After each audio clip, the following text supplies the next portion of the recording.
আসসালামু আলাইকুম। মানবদেহে আল্লাহ তাআলা অক্সিজেনকে অপরিহার্য করে দিয়েছে।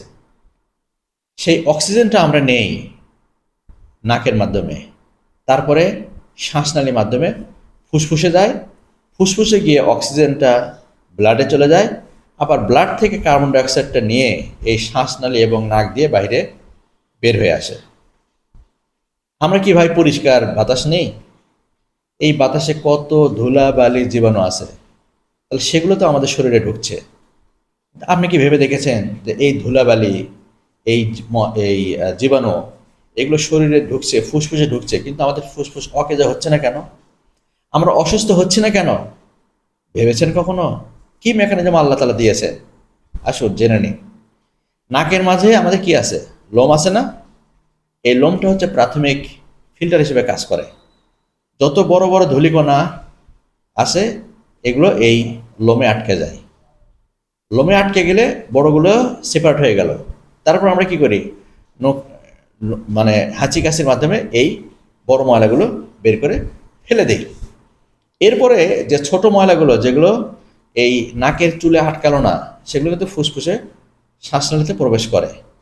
শ্বাসনালীতে যাওয়ার পরে এখানে আল্লাহ তাআলা দিয়েছেন মিউকাস, আঠালো পদার্থ, এবং এখানে দিয়েছেন অনেকগুলো ফ্যাগোসাইটিক সেলস।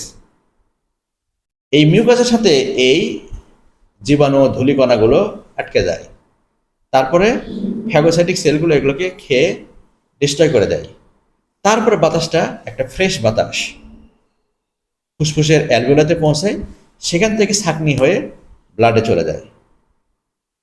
আবার অনুরূপভাবে ব্লাড থেকে কার্বন ডাইঅক্সাইড অ্যালভিওলাই হয়ে শ্বাসনালী হয়ে নাক দিয়ে বের হয়ে যায়।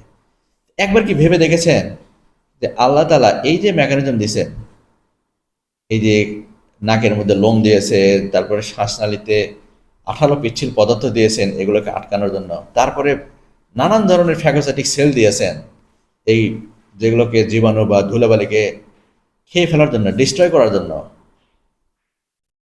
ভাবেননি তো?